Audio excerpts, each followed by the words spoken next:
ಆತ್ಮೀಯ H16 news ಅರ್ಥಾತ್ ಹೇ ಸೀತಾರಾಮಗೆ ಸ್ವಾಗತ. ನಾನು ನಿಮ್ಮವ MIS ಮಲ್ಲಪ್ಪ ಜೋತವರು. ಆತ್ಮೀಯರೇ, BJP ಪಕ್ಷ ಏನೂ ತಿಳ್ಕೊಂಡಿತ್ತು ಅಥವಾ ಯಡಿಯೂರಪ್ಪನವರು ಏನೂ ತಿಳ್ಕೊಂಡಿದ್ರು, ಪಕ್ಷದ ಹೊರ ಹಾಕಿದರೆ ಇದು ತಣ್ಣಗೆ ಆಗ್ತದಂತಾರೆ, ಯತ್ನಾಳರ ಧ್ವನಿ ತಂಡ ಹೊಳಿತದಂತ ಅವ್ರು ಭಾವಿಸಿದ್ರು ಅಂತ ಕಾಣ್ತದೆ. ಆದರೆ ಅದು ದಿನದಿಂದ ದಿನಕ್ಕೆ ಇನ್ನಷ್ಟು ಉಗ್ರ ಆಗ್ತದೆ, ಅದು ಜೋರಾಗ್ತಾ ಇದೆ. ಅದರಲ್ಲೂ ಧೃತರಾಷ್ಟ್ರ, ಶಕುನಿ, ಏನೇನೋ ಮಹಾಭಾರತ ಪಾತ್ರ ಅಂತಂದಿಲ್ಲ. ಆ ಎರಡೂ ಪಾತ್ರಗಳಿಗೆ ಅಂದರೆ ನಮ್ಮ ವಿಜೇಂದ್ರ ಅವರಿಗೆ ಜೊತೆಗೆ ಯಡಿಯೂರಪ್ಪನವರಿಗೆ ಎಸೆತಾ ಇದ್ದಾರೆ. ತಾವು ಕೃಷ್ಣಾರ್ಜುನರು ಅಂತ ಹೇಳುವಂಥ ಪ್ರಯತ್ನ ಮಾಡ್ತಾ ಇದ್ದಾರೆ. ನಾವು ಪಕ್ಷವನ್ನು ಸ್ಥಾಪಿಸೇ ಬಿಡ್ತೀವಿ ಜನಾಭಿಪ್ರಾಯ ನೆಲೆಗಟ್ಟಿನಲ್ಲಿ ಅಂತ ಹೇಳ್ತಾ ಇದ್ದಾರೆ. ಅವರ ಈ ಆರ್ಭಟ, ಅವರ ಏರಾಟದಿಂದ ಗಾಬರಿಗೊಂಡಿರುವ ನಮ್ಮ BJP ಏನಪ್ಪ ಹೆಜ್ಜೆ ಇಡೋದಿದ್ದಾರೆ ಇವರು ವಿರೋಧವಾಗಿ ಅಂತ. ಯಾಕಂದರೆ ಈಗಾಗಲೇ ಯಡಿಯೂರಪ್ಪ ಅವರ ಮತ್ತು ಅವರ ಮಗನ ಹೊಂದಾಣಿಕೆ ರಾಜಕೀಯ ಮತ್ತು ಅದೇ ಕಾಲಕ್ಕೆ ಉತ್ತರ ಕರ್ನಾಟಕಕ್ಕೆ ಎಷ್ಟು ಅನ್ಯಾಯ ಮಾಡಿದರು ಅನ್ನೋಂಥ ವಿಷಯ ತೆಗೆದುಕೊಂಡ.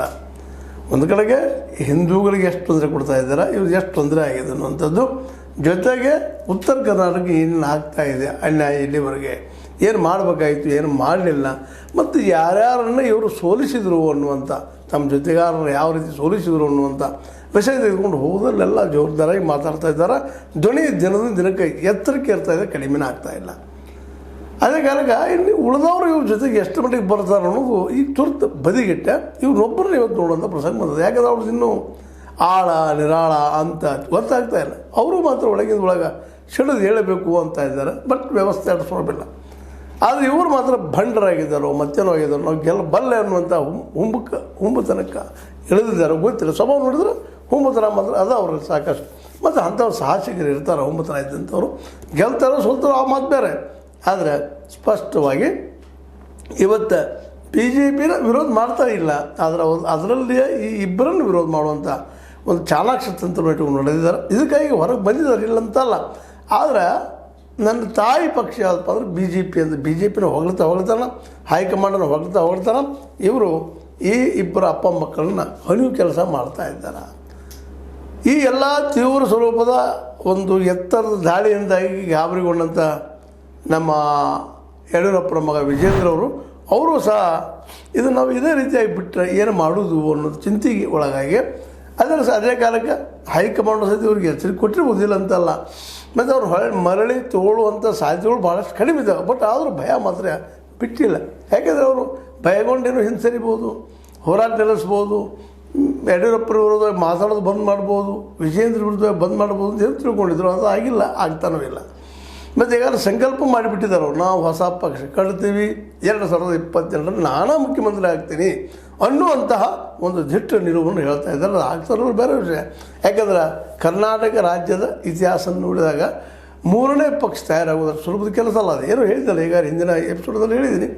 ಹಿಂದಿನ ದೇವೇಗೌಡರು ಮತ್ತು ಅವರು ರಾಮಕೃಷ್ಣ ಹೆಗಡೆ ಜೊತೆ ಚಂದ್ರಶೇಖರ್ ಹಿಂದಿನ ಮಹಾನ್ ಘಟಾನುಘಟಿಗಳ ಇದ್ದಿದ್ದರಿಂದಾಗಿ ಕರ್ನಾಟಕದಲ್ಲಿ ಜನತಾದಳ ಆಯಿತು. ನಂತರ ಅದು ಒಡೆದು ಕೊನೆಗೆ ಒಂದು ಪಾಲ JDS ಆಗಿ ಇವರು ಹತ್ತಿರ ಉಳಿದ 3ನೇ ಶಕ್ತಿಯಾಗಿ, ಅದು ಈಗ 3ನೇ ಶಕ್ತಿ ದಿನಕ್ಕೆ ನಶಿಸಿ ಹೋಗುವಂಥ ಸ್ಥಿತಿಗೆ ಬಂದಂಥದ್ದು. ಇಂಥ ಪರಿಸ್ಥಿತಿ ಎಲ್ಲ ಉತ್ತರ ಕರ್ನಾಟಕ ಆದಂಥ ಅನ್ಯಾಯವನ್ನು, ಕೃಷ್ಣಾ ನದಿಗೆ ಆದಂಥ ಅನ್ಯಾಯವನ್ನು ದೊಡ್ಡ ಇಶ್ಯೂ ಮಾಡಿಕೊಂಡು, ಜೊತೆಗೆ ನಾವು ಪ್ರಬಲ ಹಿಂದೂವಾದಿ, ಹಿಂದುತ್ವವನ್ನು ಹೊಂದಿದ್ದವನು, ಹಿಂದೂಗಳಿಗೆ ಅನ್ಯಾಯ ಆಗ್ತದೆ, ಅದ್ರ ಸಲುವಾಗಿ ನಾವು ಇವತ್ತು ಅನಿವಾರ್ಯವಾಗಿ ಹೊಸ ಪಕ್ಷವನ್ನು ಕಟ್ತಾ ಇದ್ದೀನಿ. ಜನ ಒಪ್ಪಿದ್ರೆ ಈಗಾಗಲೇ ಜನ ಯಾರು ಒಪ್ಪೋರು ಜನ ಅಂದರೆ ಅವ್ರು ಹಿಂಬಾಲಕರು. ಇಡೀ ಕರ್ನಾಟಕ ಜನ ಒಪ್ಪಬೇಕಾದ್ರೆ ಎಲೆಕ್ಷನ್ ಆದಾಗ ಗೊತ್ತಾಗುವಂಥ ವಿಷಯ.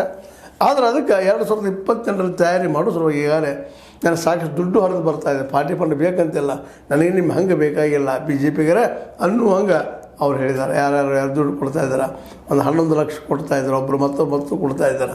ನಾವು ಯಾರಿಗೆ ಬೆದರೋ ಅವಶ್ಯಕತೆ ಇಲ್ಲ. ಎಲ್ಲ ಡೆವಲಪ್ಮೆಂಟಿಂದ ಮೀಡಿಯಾ ತುಂಬ ಬರೀ ಇವರು ಚರ್ಚೆ. ಕೊಪ್ಪಳದಲ್ಲಿಂದಿಷ್ಟು ವಿರೋಧ ಆಯಿತು, ಅಲ್ಲಿ ಇಲ್ಲಟ್ಟು ವಿರೋಧ ಆಗಿದ್ದಾವಿಲ್ಲ ಅಂತಲ್ಲ. ಆದರೆ ಇವರ ಈ ಸೋಷಿಯಲ್ ಮೀಡಿಯಾದ ಒಂದು ದಾಳಿಯಿಂದಾಗೆ ಇವತ್ತು ಯಡಿಯೂರಪ್ಪರಾಗಿರ್ಬೋದು, ಅವ್ರ ಮಗ ಆಗಿರ್ಬೋದು, ಇಬ್ಬರು ತೊಂದರೆ ಅನುಭವಿಸೋದ್ರಿಂದಾಗಿ ಅವರು ಇದು ಪ್ರತಿದಂತ ಹುಡಬೇಕಾಗಿದೆ. ಇವತ್ತು ಜಾತಿ ನೆಲೆಗಟ್ಟಿನಲ್ಲಿ ಆ ನೆಲೆಗಟ್ಟಿನಲ್ಲಿ ಮಾಡಲಾರ್ದು ಅವರಿಗೆ ಒಂದು ಹೊಸದಾದಂಥ ಹೋರಾಟವನ್ನು ಏಪ್ರಿಲ್ 2ರಿಂದ ವಿಶೇಷವಾಗಿ ಏನಪ್ಪ ಅಂದ್ರೆ ಈ ಸ್ವಾತಂತ್ರ್ಯ ಉದ್ಯಾನದಲ್ಲ, ಆ ಉದ್ಯಾನದ ಬೆಂಗಳೂರಿನ ಉದ್ಯಾನದಲ್ಲಿ ಅಹೋರಾತ್ರಿ ಧರಣಿ ಸರ್ಕಾರದ ವಿರುದ್ಧ ಏನಪ್ಪ ಅಂದರೆ ವಿಶೇಷವಾಗಿ ರಾಜ್ಯದ ಬಡ ರಾಜ್ಯ ಸರ್ಕಾರ ಬಡ ಮಧ್ಯಮ ವರ್ಗದವರ ಮೇಲೆ ಬೆಲೆ ಏರಿಕೆಯ ಬರೆಯನ್ನು ಹಾಕಿದ್ದು, ಇದನ್ನು ವಿರೋಧಿಸಿ ಸರ್ಕಾರದ ವಿರುದ್ಧ ರಾಜ್ಯವ್ಯಾಪಿ ಸರಣಿ ಪ್ರತಿಭಟನೆ ಮತ್ತು ಹೋರಾಟ ನಡೆಸುವುದಾಗಿ BJP ರಾಜ್ಯ ಘಟಕದ ಅಧ್ಯಕ್ಷ BY ವಿಜೇಂದ್ರ ಅವರು ತಿಳಿಸಿದ್ದಾರೆ ಅಂತ ನ್ಯೂಸ್ಗಳು ಬರ್ತಾ ಇದ್ದಾವೆ. ಇಲ್ಲ, ನಾವು ದೊಡ್ಡದಾಗ ಈ ಬೆಲೆ ಏರಿಕೆ ಮೇಲೆ ನಾವು ಹೋರಾಟ ಮಾಡ್ತೀವಿ ಅನ್ನುವಂಥ ಸ್ಥಿತಿಗೆ ಬಂದು ನಿಂತಿದ್ದಾರೆ. ಇವತ್ತು ದೊಡ್ಡ ಮಾಡೋ ವಿಷಯ ಮಾಡ್ತಾ ಇದ್ದಾರೆ. ಮತ್ತಿನ್ನು ಬೇರೆ ಹಾದಿಲ್ಲ. ಏನಪ್ಪ ಅಂದ್ರೆ ದಾಳಿಗೆ ಪ್ರತಿ ದಾಳಿನ ಡಿಫೆನ್ಸ್ ಮಾಡಲಿಕ್ಕೆ ಹೋದರೆ ವಿಕೆಟ್ ಹಾರುವಂಥ ಸಾಧ್ಯತೆಗಳು ಇರೋದರಿಂದಾಗಿ ದಾಳಿಗೆ ಪ್ರತಿ ದಾಳಿ ಮಾಡುವಂಥದ್ದು ಈ ಕೆಲಸವನ್ನು ಈ ನಮ್ಮ BY ವಿಜೇಂದ್ರ ಅವರು ಮಾಡುವ ಸಾಧ್ಯತೆಗಳು ಹೆಚ್ಚಾಗಿದ್ದಾವೆ. ಅಂದ್ರೆ ಈ ಧರಣಿ ಸತ್ಯಾಗ್ರಹ ಯಾಸಕಪ್ಪ ಅಂದರೆ ಬೆಲೆ ಏರಿಕೆ ವಿರುದ್ಧ, ಭ್ರಷ್ಟಾಚಾರದ ವಿರುದ್ಧ, ಅಥವಾ ಇನ್ನೊಂದು ಮುಡಾ ಹಗರಣದ ವಿರುದ್ಧ, ಮತ್ತೊಂದು ಹಗರಣದ ವಿರುದ್ಧ, ಈ ಕಾಂಗ್ರೆಸ್ಸನ್ನು ಟೋಟಲ್ ಫೇಲ್ಯೂರ್ ವಿರುದ್ಧ ದೊಡ್ಡ ಒಂದು ಧರಣಿ ಮಾಡಿ ನಾನು ಕಾಂಗ್ರೆಸ್ ವಿರೋಧಿ ಅಂತ ತೋರಿಸ್ಕೊಳ್ಳೋ ಜೊತೆಗೆ ನಾನು ಪ್ರಬಲವಾಗಿ ಈ ನಮ್ಮ ಯತ್ನಾಳರ ದಾಳಿನ ಎದುರಿಸಬಲ್ಲೆ ಅನ್ನುವಂಥ ನೆಲೆಯಲ್ಲಿ ಅವರು ಪ್ರಕ್ರಿಯೆಯನ್ನು ಸ್ಟಾರ್ಟ್ ಮಾಡಿದ್ದಾರೆ. ನಾವು ಹೋರಾಟ ಮಾಡ್ತೀವಿ, ಅಹೋರಾತ್ರಿ ಅಲ್ಲಿ ಕುಂತ ಬಿಡ್ತೀವಿ, ನಾವು ಬಿಡುವುದಿಲ್ಲ ಅಂತೇಳಿ. ಯಾಕಂದ್ರೆ ರಾಷ್ಟ್ರೀಯ ಪಕ್ಷ ಅದ್ರ ಜೊತೆಗೆ ಏನಪ್ಪ ಅಂದರೆ ಸ್ವತಃ ಯಡಿಯೂರಪ್ಪನವ್ರು ಮತ್ತು ಅವ್ರ ಮಗ ಅದರಲ್ಲಿ ಇರೋದ್ರಿಂದಾಗಿ ಸಹಜವಾಗಿ ಅಲ್ಲಿ ವಿರೋಧ ಪಕ್ಷಗಳು ಒಂದಾಗುವಂಥ ಬರುವಂಥ ಸಾಧ್ಯತೆಗಳಿದ್ದಾವೆ. ಅನೇಕ ಜನ ಕೂಡುವಂಥ ಸಾಧ್ಯತೆಗಳಿದ್ದಾವೆ. ಹೀಗಾಗಿ ಒಂದು ನಿರ್ಣಾಯಕ ಹಂತಕ್ಕೆ ಬಂದಿಟ್ಬಿಟ್ಟದೆ ಇವತ್ತು. ನಿರ್ಣಾಯಕ ಹಂತ ಒಟ್ಟಾರೆಯಾಗಿ ಯಾವುದು ಏನಾಗ್ತದೋ ಗೊತ್ತಿಲ್ಲ. ಒಂದು ಹಂತಂತೆ ಗೊತ್ತಾಗ್ತಾ ಇದೆ ನಿಧಾನಕ್ಕೆ. ಇದು ಇನ್ನು ನಿಲ್ಲುವುದಿಲ್ಲ. ಈಗ ಹೈಕಮಾಂಡ್ ಆದರೂ ಸಹಿತ ಇವ್ರನ್ನ ಮರಳಿ ತೊಗೊಳ್ಳೋದು, ನಮ್ಮ ಪಕ್ಷಕ್ಕೆ ಮರಳಿ ಕರೆಯೋದು ಅಷ್ಟೇ ಕಷ್ಟದ ಕೆಲಸ ಅದ. ಯಾಕಂದ್ರೆ ಯಡಿಯೂರಪ್ಪನವ್ರನ್ನ ದೂರ ಸರಿಸಿದಂಗೆ ಆಗ್ತದೆ. ಯಡಿಯೂರಪ್ಪನವ್ರು ದೂರ ಆದರೆ ಮುಂದಿನ ದಿನಗಳು ದುಷ್ಪರಿಣಾಮ ಪಕ್ಷದ ಮೇಲೆ ಆಗ್ತದೆ. ಹೀಗಾಗಿ ಇವತ್ತು ಧರಿ ಅತ್ತ ಪುಲಿ ಅಂದಂಗೆ ಆಗಿದೆ ನಮ್ಮ ಈ ಒಂದು BJPಯ ಸಂಕಟ. ಅದಕ್ಕಾಗಿ ಅವರು ಹೋರಾಟ ಮಾಡ್ತೀವಿ. ಮತ್ತು ಅದೇ ಕಾಲಕ್ಕೆ ತಾಲೂಕು ಮಟ್ಟದಲ್ಲೇ, ಜಿಲ್ಲಾ ಮಟ್ಟದಲ್ಲೇ ಮನೆಗಳಿಗೆ ಹೋರಾಟ ಮಾಡಿ ಇವ್ರ ಸೋಲುಗಳನ್ನು ಹೇಳ್ತಾ ಹೋಗ್ತೀವಿ ಮತ್ತು ಹೋರಾಟ ಮಾಡ್ತೀವಿ ಅನ್ನುವಂಥ ನಿರ್ಧಾರಕ್ಕೆ ಬಂದಿದ್ದಾರೆ. ಈ ದಿಶೆಯಲ್ಲೇ ತಮ್ಮ ಲೋಕಲ್ ಇದ್ದಂಥ ಎಲ್ಲ ಲೀಡರ್ಗಳನ್ನು ತಮ್ಮ ಒಂದು ಈ ಹೋರಾಟಕ್ಕೆ ಸಜ್ಜು ಮಾಡುವಂಥ ಕೆಲಸವನ್ನು ಈಗ ತಯಾರಿ ನಡೆಸಿದ್ದಾರೆ ನಮ್ಮ ಈ ಒಂದು ವಿಜಯೇಂದ್ರ ಅವರು. ಹೀಗಾಗಿ ಈಗ ಒಂದು ರೀತಿ ಟಕ್ಕರ್ ಏರಾಟ ಮೇಲಾಟಕ್ಕೆ ಬಂದಿತ್ತಂಥ ಈ ಸಂದರ್ಭದಲ್ಲಿ ಯಾರು ಗೆಲ್ತಾರೋ ಯಾರು ಸೋಲ್ತಾರೋ ಅನ್ನುವಂಥದ್ದು ಇರೋ ಮುಂದೆ ಜೊತೆಗೆ ಜನನೂ ಮತ್ತು ಅದು ತೀವ್ರವಾದ ದಾಳಿಯನ್ನು ಯತ್ನಾಳರು ನಡೆಸಿದ್ರಿಂದಾಗೆ ನಿಧಾನಕ್ಕೆ ಜನನೂ ಯತ್ನಾಳರತ್ತ ನೋಡುವಂಥ ಕೆಲಸವನ್ನು ಮಾಡ್ತಾ ಇದೆಯಾ ಅನ್ನೋದು ಒಂದು ಸಂಶಯ ಅಲ್ಲಿ ಬರ್ತಾ ಇದೆ. ಅದರಲ್ಲೂ ಹಿಂದುತ್ವದ್ದು ಮತ್ತು ಉತ್ತರ ಕರ್ನಾಟಕ ಅಂತ ಅನ್ಯಾಯಗಳ ಬಗ್ಗೆ ಕೃಷ್ಣಾ ನದಿಯಿಂದ ಏನೋ ನಿರ್ಣಯ ಆಗ್ಯದ, ಅದನ್ನು ಉಳಿಸ್ಕೊಳ್ಳಿಕ್ಕೆ ನಾವು ಏನು ಮಾಡಬೇಕಾಗಿತ್ತು, ಏನು ಮಾಡಿಲ್ಲ ಅನ್ನೋ ವಿಷಯ ತೆಗೆದುಕೊಂಡು ಅದರಲ್ಲೂ ಯಡಿಯೂರಪ್ಪನವ್ರು ಏನೇನು ಮಾಡಿದ್ರು ಗದ್ದಲ, ಉತ್ತರ ಕನ್ನಡದ ನಾಯಕರು ಹೆಂಗೆ ಬೆಳಿಗೊಳ್ಳಿಲ್ಲ, ಏನು ಮಾಡಿಕೊಳ್ಳಿಲ್ಲ ಅನ್ನೋದನ್ನು ಸಹ ದೊಡ್ಡ ಇಶ್ಯೂ ಮಾಡ್ತಾ ಉತ್ತರ ಕರ್ನಾಟಕದ ಜನರ ಮನೋಭಾವನೆಯನ್ನು, ಕೃಷ್ಣಾ ನದಿಯ ದಂಡೆಯ ಜನರ ಭಾವನೆಯನ್ನು ತಮ್ಮತ್ತ ಸೆಳೆಯುವ ಜೊತೆಗೆ ಈ ಯಡಿಯೂರಪ್ಪನವರ ಒಂದು ಏನಪ್ಪ ಅಂತಂದ್ರೆ ಇವತ್ತು ಅವರಿಗೆ ಮೋಸ ಅಂದ್ರೆ ಕರ್ಕೊಳ್ತಾರೆ. ಅವ್ರನಿಂದಾಗಿ ಕಿತ್ತು ಹಾಕಿದ್ದಾರೆ, ನನ್ನನ್ನು ತೆಗೆದು ಹಾಕಿದ್ದಾರೆ, ಅವ್ರನ್ನ ಬಿಡುವುದಿಲ್ಲ ಅನ್ನುವಂಥ ಹಂತಕ್ಕೆ ನಾವು ಪಕ್ಷ ಸ್ಥಾಪಿಸೋ ಸಂಕಲ್ಪನ ಮಾಡಿದ್ದೀವಿ ಅನ್ನುವಂಥ, ಶಪಥ ಮಾಡಿದ್ದೀವಿ ಅನ್ನುವಂಥ ಮಾತುಗಳು ಕಂಡು ಬರುತ್ತಿರೋದ್ರಿಂದಾಗಿ ಈ ಒಂದು ನೆಲೆಯಲ್ಲೇ ಇವತ್ತು ಯಡಿಯೂರಪ್ಪನ ಮಗ ವಿಜಯೇಂದ್ರ ನಮ್ಮ ನೇರಾನೇರ ಹೋರಾಟಕ್ಕೆ ಇಳಿದಿದ್ದರಿಂದಾಗಿ ಈ ಒಂದು ಹೋರಾಟ ಯಾವ ರೂಪ ಪಡಿಬೋದು ಮುಂದಿನ ದಿನದಲ್ಲೇ ಒಂದಂತೂ ನಿಶ್ಚಿತ, ಹೈಕಮಾಂಡ್ ನಿಶ್ಚಿತವಾಗಿಯೂ ಯಡಿಯೂರಪ್ಪರ ಬೆಂಬಲಕ್ಕೆ ನಿಂತದ ಅನ್ನೋದು ಅಷ್ಟು ಸಾಧ್ಯದ.